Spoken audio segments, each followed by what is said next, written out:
Dá pra dizer que a experiência humana no mar tem dois lados. O das datas históricas, dos feitos, da tecnologia. Mas tem um lado humano também, do medo, da esperança, da superstição. Muitas das coisas que ganham força no silêncio e na solidão. É um terreno forte para lendas, e mesmo que você não acredite nelas, eu não descartaria elas tão fácil assim, porque lendas podem até narrar fatos que não aconteceram daquela forma, mas pode ser que tenha alguma verdade nessas lendas, mesmo que elas estejam enroladas ali num manto de ficção. E hoje a gente vai falar sobre navios fantasmas. Há alguns deles, e não são todos a mesma coisa. Eu vou falar deles, mas a gente vai tentar desenrolar também, em alguns casos, meio que imaginar na real o que pode ter por trás dessas lendas. Todas elas vão ganhar uma segunda leitura que a gente imagina que pode ter mais realidade nelas, mas é tudo suposição, óbvio. Então assista com essa mente aí. E não é pra destruir a magia, talvez o mistério só mude de lugar e talvez fique mais interessante. E eu também, como eu falei, são só suposições, eu não sei nada.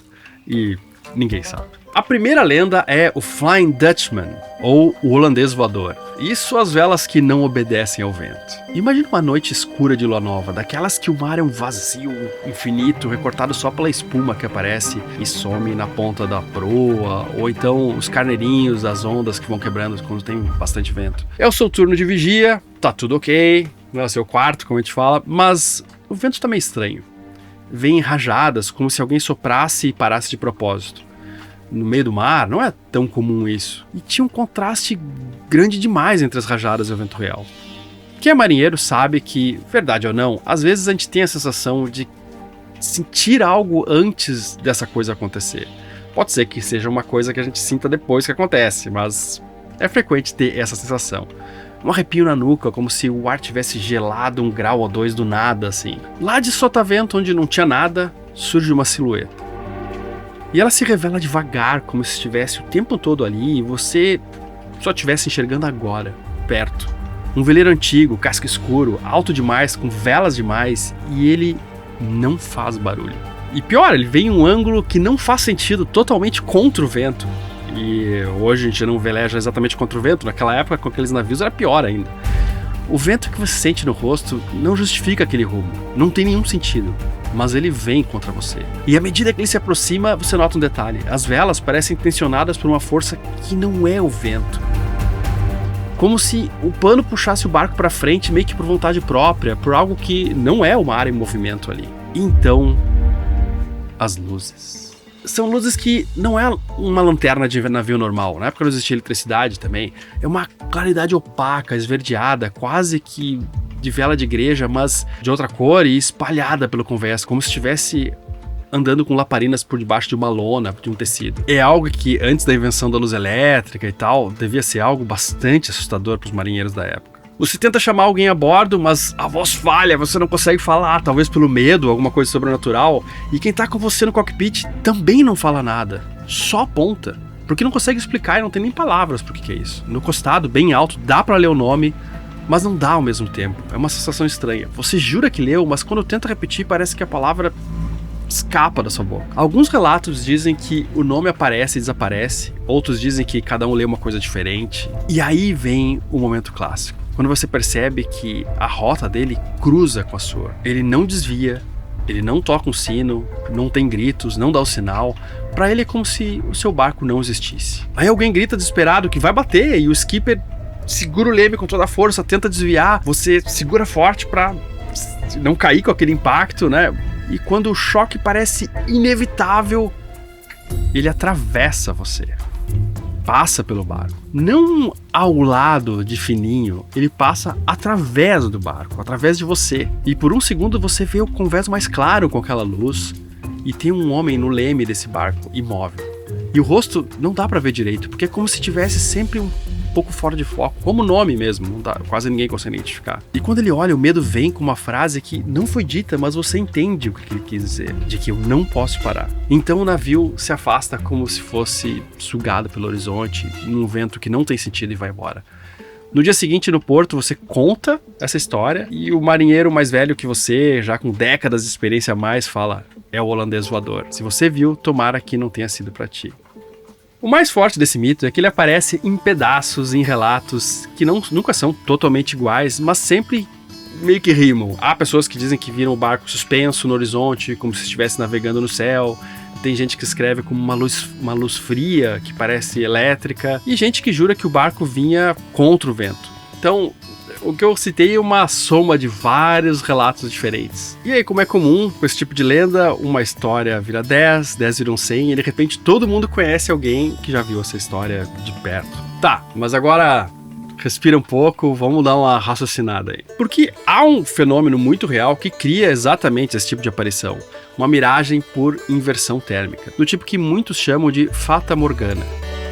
E ela funciona assim: quando você tem camadas de ar com temperaturas diferentes sobre o mar, a luz sofre refração, ela entorta. E quem fez prova de capitão, por exemplo, sabe disso, porque isso altera a distância que você consegue ver, né, com os próprios olhos, a refração para outros espectros de propagação eletromagnética diferente, por exemplo, para rádio, para radar, depende da frequência. Essa diferença de meio, né, ela faz uma curva, assim como uma luz atravessa um vidro ou os óculos, enfim, difração. Você já deve ter ouvido falar sobre isso. E o que está além do horizonte pode parecer mais alto do que é, mais perto do que está, deformado, flutuando, duplicado, né, em camadas, como se fosse, sei lá, um castelo de ar. Isso pode fazer um navio distante parecer um navio gigantesco e fantasmagórico pendurado no horizonte. Não exatamente como os relatos, obviamente, mas aí a gente pode, sei lá, considerar que foram exagerados um pouco no telefone sem fio de uma história para outra. E o navio vir contra o vento. Cara, às vezes, se você tá à noite, pouca referência, pouco sono, talvez algum rum, o cérebro erra meio feio assim na leitura desses movimentos. Tem horas que você se perde um pouco. Você mede a direção do vento no rosto, mede no seu próprio movimento, confunde o rumo. Às vezes, dentro de um navio até grande, por exemplo, sei lá, tem vento que bate no lugar e vem um pouco ligeiramente do outro lado. Tem uma série de coisas que podem confundir a gente um pouco.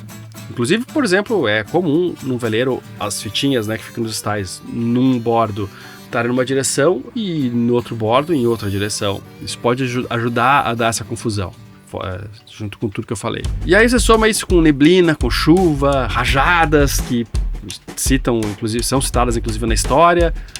E pronto, parece que o barco parece desafiar a física, ainda mais depois de, sei lá, um telefone sem fio que eu falei. Tá, e as luzes estranhas? Aí a neblina pode fazer uma coisa que pode levar a isso, porque ela difunde a luz. Ela fica meio difusa, assim, igual a gente usa essas luzes pra gravação, né? A gente bota um tecido na frente. E um único ponto vira uma mancha, né? É exatamente o que acontece na neblina. E se você tiver no princípio de uma tempestade, ainda pode ter um outro fenômeno que é bem conhecido por quem voa, que é o fogo de São Telmo. Durante uma tempestade, o fogo de São Telmo pode muito parecer uma descrição como essa. E claro, não seria no barco inteiro, mas aí isso também te põe em crédito que as histórias vão aumentando e tal, né? Seria na ponta dos mastros e tal. Mas você imagina assim, você numa situação dessa que eu falei, pouco sono, talvez muito rum, e lá no leme e tal, numa mentalidade muito de superstição que existia assim nos séculos 17, 18, e ver uma coisa dessas, pô, cara, é uma coisa impressionante. Mas o detalhe mais humano, eu acho que é esse, cara. O mar tem fadiga, frio, privação de sono, medo. E o medo é o editor de vídeo, cara. O medo, ele muda muito o que a gente vê, né? Porque o cérebro sempre processa muito. Ele pega uma cena incompleta, entrega uma narrativa, pô, com certeza, com vários fatos que não sei se aconteceram mesmo. E às vezes você nota que uma pessoa contando a mesma história várias vezes durante anos vai mudando também. Então o holandês voador pode ter nascido de uma mistura de miragens reais, condições de visibilidade, histórias antigas de condenação, né? Tipo, alguém foi condenado a navegar eternamente, e a necessidade humana de dar nome no que assusta. E é fato também que as histórias foram somando, conforme ia sendo contado novamente, essas histórias iam somando features, né? Somando coisas que aconteceram, né? Em uma coisa só. Quem contava de novo aquela história contava com várias outras coisas que apareceram em outros momentos e ia sempre criando uma bola de neve. Então, na real, talvez o navio fantasma seja um navio real, visto no ângulo impossível, com ar impossível, por um cérebro ali no limite, né, de sono, de, sei lá, de percepção. E mesmo assim, se eu visse isso sozinho de madrugada no meio do nada, Eu não sei se ia chamar de inversão térmica, talvez eu me apavorasse também e, sei lá, achasse que fosse outra coisa, cara. Segunda lenda, o fogo que anda no mastro, a chama que reza. Situação parecida, são todas muito parecidas nesse sentido, né? Você tá no escuro, com o barco molhado e tem uma maresia, assim, junto com uma chuva fina, aquela noite, assim, que o vento rosna, sabe? Que tem bastante vento. E as nuvens estão baixas, tão baixas que parecem encostar no topo do mastro. E aí, no meio de um estalo distante, acontece. Uma chama azul aparece na ponta do mastro. Não é uma lanterna, que na época existia, né? Não era elétrica, mas existia luzes, né, nos barcos também. Não é algo controlado, é um fogo, só que não é laranja, é um fogo frio, azul esverdeado, como se o ar tivesse virado vidro, sei lá. E ele tremula meio independente do vento. E depois essa chama se divide. Uma língua de luz escorre pelo estai e corre pelo brandal, brinca na lanterna, parece fazer um vai e volta, como se alguém estivesse passando uma vela acesa pelos estais. Só que não tem ninguém lá. E aí vem o detalhe que fez virar lenda. Parece que aquilo tem uma intenção. Ele vai para um lado, para o outro, volta, como se tivesse alguém procurando alguma coisa ali. Ou como se estivesse testando você.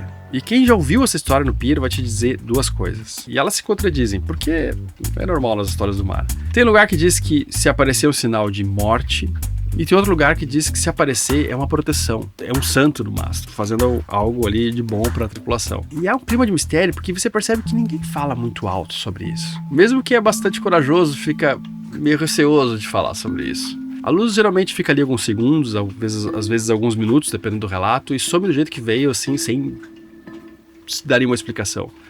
Mas deixa uma marca invisível, a certeza de que naquela noite teve alguma coisa a mais navegando com você, que não era parte da tripulação inicial. Esses relatos sempre acompanham uma situação que é, assim, um pouco antes estava para acontecer um trovão, uma chuva, né, uma trovoada, né? Então tem sempre alguma coisa de mudança atmosférica, assim. Sempre no alto, na ponta do mastro, nas vergas, nos estais, sempre com essa cor meio azulada e tal, e quase sempre acompanhado de um clima de, sei lá, vai mudar alguma coisa, tem um sinal aí, eu tô me dando um sinal. E é meio assustador porque é meio simples também. Pessoas dizem que a luz apareceu e logo depois veio um estouro, um rasgo, um problema mais sério, tipo um raio, sei lá.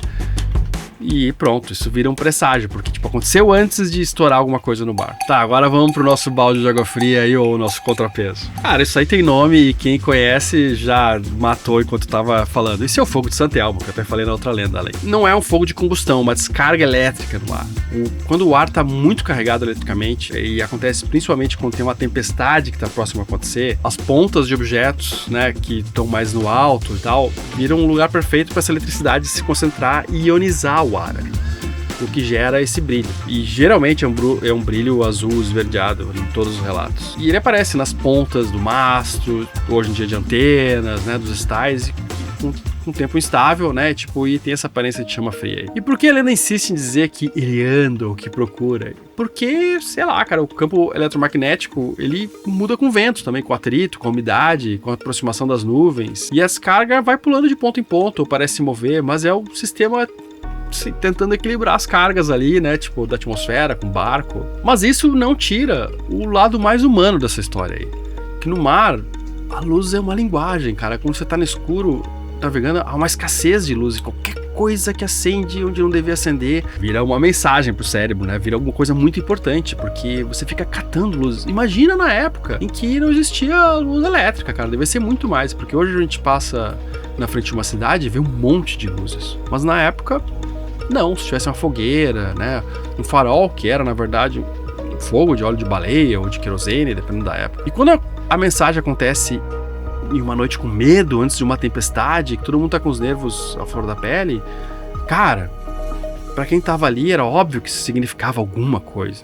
E na real até significava, né? Não necessariamente algo sobrenatural, mas ia cair um raio provavelmente, porque tava tudo ionizado, tudo, né, tenso na atmosfera. Então, se o fogo de Santelmo virou santo, virou presságio, ele também vira às vezes fantasma, vira um aviso. Cada vez que alguém atravessa uma noite ruim e lembra daquela chama, a história ganha mais força e vai alimentando. E como eu falei, as histórias sempre... Aí o que conta soma as experiências dele com de outra pessoa. A mente funciona assim, a gente sabe. Não é algo sobrenatural, mas a beleza ali existe, cara. né? É um fenômeno muito bonito, eu gostaria de ver, eu nunca vi isso num barco. Deve ser um espetáculo poder ver isso. Ao mesmo tempo, é o medo de que pode cair um raio a qualquer momento. Eu sentiria isso. Não sei se é tão rápido e fácil assim cair um raio quando tem fogo de Santelmo, mas é o que eu li a respeito. E você aí, cara, seja honesto, se você visse isso sozinho, com o trovão na expectativa de cair, eu também ia falar baixinho, eu também ia ficar com medo, cara. É de manhã, relativamente tudo calmo, vento suficiente pra empurrar o barco, mas nada muito dramático, muito tranquilo. E é aquele tipo de dia que dá mais medo ainda quando aparece algo, porque tá tudo muito calmo, sabe? Não tem desculpa de aparecer nada estranho ali. No horizonte vem um navio a vela que navega devagar, e a vela é hasteada, mas é meio preguiçosa, como se não tivesse ninguém trimando ela, tá tudo meio solto assim, sabe? Talvez até meio rasgado. E esse navio faz um caminho meio torto, meio sem rumo, e isso chama atenção, porque deve ser um barco que tá com problemas ali, né? Mas quando o navio se aproxima, vem mais uma coisa errada. Cara, um silêncio. Nenhum grito, nenhum aceno, nenhum oi. E aquele barco andando meio torto, assim, nenhuma... Você grita e também não tem nenhuma resposta, nenhum movimento humano. Porque tem uma coisa meio automática, assim, né? Você, tá no meio do oceano e vê outro barco, você acena, faz alguma coisa, né? O capitão do navio que você tá à vista, manda um sinal, sino e tal, nada. Tenta de novo, nada. Então quando você chega perto o suficiente para ver o convés, ele tá molhado, mas não tá em caos. As velas, na verdade, não estão rasgadas. O mastro tá inteiro, o barco parece, sei lá, tá meio morto, mas inteirinho, assim, não tem ninguém. Então a tripulação do teu navio decide abordar o barco e, sei lá, ver o que aconteceu, né, talvez ajudar. E aí começa a parte que faz a lenda grudar na história. Subir a bordo de um navio vazio no mar é como entrar em uma casa com a porta aberta e uma rua deserta, assim, porque você entra meio devagar, sem querer fazer barulho, e ao mesmo tempo, sei lá, pode ser que tenha alguém ali, né, que você não viu ainda, e é meio rude você entrar no barco de outra pessoa, assim, sem avisar, né, muito rude. E ao mesmo tempo, sei lá, você quer fazer barulho também para provar que você tá ali e avisar que tá entrando, né? Ou então, se é uma abordagem assim, mais militar e tal, sei lá, provar que não tá com medo, tem uma certa autoridade. E aí você vê no convés cordas largadas. Nada assim dramaticamente quebrado, só abandonado. Como se todo mundo tivesse saído assim, todo mundo de uma vez. A escotilha do porão tá fechada, mas não tá trancada. A cabine tem sinais de vida recente, assim, sei lá, de repente um café que tá ali em cima da mesa. E tem aquele detalhe que quase sempre aparece em todas as versões que são contadas depois. As coisas parecem ter sido deixadas no meio de uma ação. Não foi uma saída planejada, como se a tripulação tivesse interrompido a rotina e evaporado automaticamente. Tipo, a comida tá ali, as provisões, né? A carga, as ferramentas. Então as pessoas perguntam, cadê os botes, né? E os botes não estão lá. O bote, né? Os botes são a linha que separa o barco vazio de um barco fantasma, porque se o bote sumiu, provavelmente alguém saiu. Só que ninguém tá em lugar nenhum. O navio tá navegando sozinho, em uma calma meio que assustadora, como se a própria madeira soubesse pra onde ir. Porque apesar de ele cambalhar, ele tinha um rumo mais ou menos definido. E aí alguém lê o nome do barco no casco, Mary Celeste. E quando você dizia esse nome na época das navegações, mesmo sem acreditar em fantasmas e tal, você sente aquela velha superstição fazer aquele caminho na sua espinha nas costas e arrepiando, porque alguns mistérios não precisam de monstros, não precisam de nada, basta uma ausência total de coisas. E a gente tenta completar na mente o que causou isso. Será que vai acontecer comigo também? Não precisa aparecer nada, cara. É ainda mais assustador, talvez, do que se visse. Porque tá ali em qualquer lugar. Não adianta você olhar pra procurar.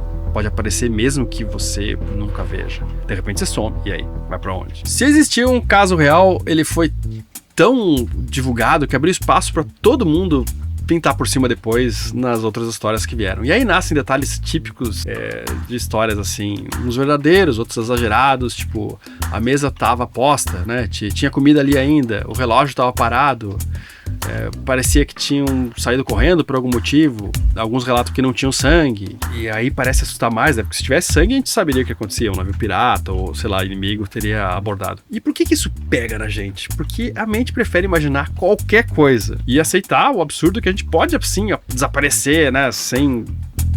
De qualquer forma. Sem nenhum motivo aparente, e leva isso pro sobrenatural. Vamos pro nosso balde de água fria. O Mary Celeste, que foi um barco real, carregava álcool álcool industrial, um carregamento com barris desse produto. E o álcool evapora, vaza, cria vapor, e vapor, porão fechado, faísca, né? Tipo, pô, tem um pânico perfeito para isso acontecer. Então, a hipótese mais plausível é simples e muito humana. Tipo, o capitão percebe um cheiro forte, sinal de vazamento, né, de álcool evaporando, e teme uma explosão, tá? Mesmo sem ter tido fogo ainda. E ele decide, cara, vamos pro bote, vamos se amarrar no navio para esperar o ar limpar e passar esse gás do álcool, né? Só que no mar, tudo pode acontecer, cara, com você num bote sendo rebocado ali. Será que o cabo arrebentou? Será que alguém fez um nó errado no bote ou no barco? Sei lá, será que o mar cresceu? E conforme o bote se afasta, se ele tá solto, cara, acabou. O navio vai seguir e você não vai conseguir alcançar remando de um bote. E aí fica essa cena absurda, o navio inteiro funcional navegando, porque o barco não precisa de gente para continuar seguindo em frente. Ele precisa de vento e de equilíbrio. E dependendo do jeito que estavam as velas ali, talvez ele ache um equilíbrio que ele siga, cara, meio cambaleante assim, com o leme solto, né? Eu não conheço muito a dinâmica desses barcos antigos, mas especialmente se o leme tivesse travado, como no meu, por exemplo, tem um freio ali que você trava o leme. Em algumas manobras, botar em capa, ou... Eu já usei até um sistema que eu conseguia travar o leme quando eu estava sem piloto automático, e eu conseguia andar contra o vento com ele meio travadinho. Ele ficou meia hora sem eu tocar no leme, andando no sentido que eu queria. Então, pode acontecer. E o fantasma, no caso, pode ser só isso, cara. Um erro de avaliação, de risco ali. Um capitão, de repente, tentando salvar a tripulação de um barco que certamente na mente dele ia pegar fogo, ia explodir. Uma decisão tomada sob estresse, num ambiente onde qualquer pequeno azar, né, ia virar uma sentença de morte, qualquer foguinho ali, né, tipo... sei lá, se estivesse realmente saturado de combustível o ar. E o resto é resto, né, cara? Os humanos fazendo o que fazem sempre, tipo, sei lá, completando as lacunas com a imaginação, e cada vez que essa história é contada, ela é aumentada um pouco. E agora, o Ourang Medan, o rádio que chamou e que ninguém respondeu. Esse aí é mais recente, já tem rádio. No mar tem uma coisa que dá um frio diferente, que é vou chamar de rádio fora de hora. Não é um rádio normal de rotina, é aquele chamado que, sei lá, entra meio com um sinal ruim, meio quebrado, fraco, como se estivesse no fundo de um lugar onde o som nem deveria existir. E uma madrugada qualquer, no Estreito de Malaca, pelo menos assim que muita gente conta quando aconteceu, um navio mercante capta um SOS. A voz é curta, sem emoção, meio flat, assim. Isso é o que mais assusta, porque se tem um navio em perigo, não deveria ter uma certa emoção no chamado, assim. Primeiro vem a frase que todo mundo conhece, que é SOS ou SOS, né? Tipo, mas seria assim, sei lá, não é assim, SOS, SOS, uma coisa mais fria. Tem pausa, chiado, a transmissão parece respirar. Então, como se alguém lesse com dificuldade algum papel, assim, sabe? Tipo, todos os oficiais, incluindo o capitão, estão mortos. Sei lá, será que não passa a ideia de que a pessoa que fez isso tá lendo? Sei lá, eu ficaria meio assim, tipo, o cara é meio psicopata, sei lá. E vem um silêncio longo. Você imagina que o homem no rádio estaria com a mão tremendo, o olho preso no horizonte, ou você para pra pensar e imagina que, cara, não sei, talvez o cara tá na mão meio incrédulo com o que aconteceu, tá meio já, assim, no estado catatônico, né, olhando pro horizonte, falando no rádio, meio sem reação. E aí, vem a segunda parte. Ele fala que, deitado no salão de cartas e na ponte, possivelmente está toda a tripulação morta. Mas aí vem chiado e a voz volta quase no sussurro e aparece mais de perto a frase, eu morro. E a transmissão corta. Silêncio. No navio que recebeu, ninguém fala nada por alguns segundos. Só o som do motor, a água batendo no casco e um medo que a gente não sabe nem onde pendurar. Mas é impossível ficar com essa dúvida. E eles seguem o sinal. Horas depois, na névoa, que sempre aparece uma névoa nessas histórias aí, como se fosse um personagem, né? Como se descortinasse para um outro mundo sobrenatural, assim, surge um casco parado. Nenhuma luz, nenhuma fumaça, nenhuma bandeira também. E nenhuma vida aparente. O nome no costado aparecia Ourang Medan. Então eles criam um time de abordagem que sobe no barco com cuidado. E aí que a lenda vira lenda mesmo, de verdade, porque o que eles encontram parece ter sido feito para te convencer que existe coisas além do racional e do humano. Corpos no convés, não caídos como quem desmaia, mas, sei lá, travados.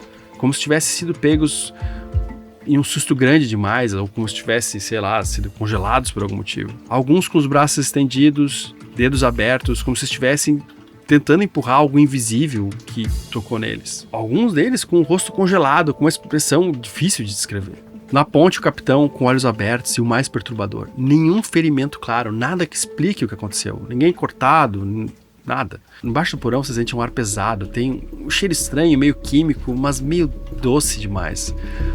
A garganta arranha só de respirar. Então, um dos homens desse grupo desce 2 degraus, mas volta correndo como se tivesse visto, sei lá, um animal, um tigre, alguma coisa assim. E o navio começa a esquentar.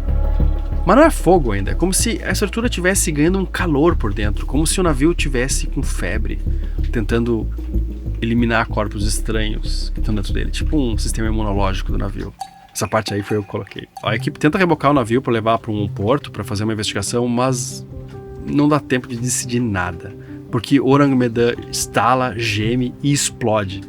Pega fogo rápido demais e some na fumaça, deixando só pedaços, manchas, aquela sensação horrível de que a prova morreu junto e ninguém consegue explicar mais o que aconteceu. E aí o mar fecha de novo, como se nada tivesse acontecido.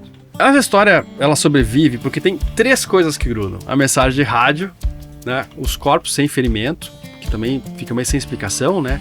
E o navio se autodestruindo, que deixa uma margem maior ainda, porque fica difícil ter uma investigação, assim, a gente descobrir o que aconteceu e transformar essa lenda sobrenatural em um caso de investigação policial, alguma coisa assim, ou militar. Tem sempre alguém que diz que a temperatura do convés estava meio estranha, baixa demais ou estranhamente alta demais, e os relatos variam, mas todos apontam para um ambiente meio errado. É o típico mistério perfeito. Você chega à tarde, vê o final e o começo já foi apagado, e aí depois apaga todas as provas e você... sei lá, some o real e fica só o mistério. Vamos pro balde de água fria agora? Histórias como essa, quando tem algum fundo real, costumam apontar para um conjunto bem plausível de causas, assim. Tipo, bom, primeira coisa que a gente pensa, né, tipo, pô, deve ter sido uma intoxicação por gás, né? Falta de oxigênio ali nas pessoas, e é por isso não tem nenhum corte nelas. Que porões podem acumular gases perigosos, né, dependendo da carga, né, tipo, se tiver uma carga química, gases de combustão, né, tipo, por exemplo, do motor, monóxido de carbono, por causa do escapamento com algum problema, ou reações de um outro tipo de material que foi armazenado errado. Claro, e dependendo desses gases, né, tipo, você nem precisa ser um especialista para saber que as pessoas podem ter confusão ou desorientação, pânico súbito, sensação de sufocamento, espasmos, rigidez, e morrer sem uma marca óbvia de violência, pelo menos, né, tipo, da abordagem de um grupo que foi ali, né, e só viu as pessoas externamente, assim. Cara, aí fica meio dúvida, porque se a galera tava lá, pensa comigo, a galera tava lá pra abordar o barco, e aí, tipo, viu os corpos, viu de perto, né, e tinha uma galera que tava no navio que eles estavam viajando. E aí explodiu tudo, eles morreram lá, como é que eles conseguiram dar esse relato aí, né, tipo, dentro do navio? Tá, pro rádio, né, deve ser pro rádio. Mas o que fica ainda mais, assim...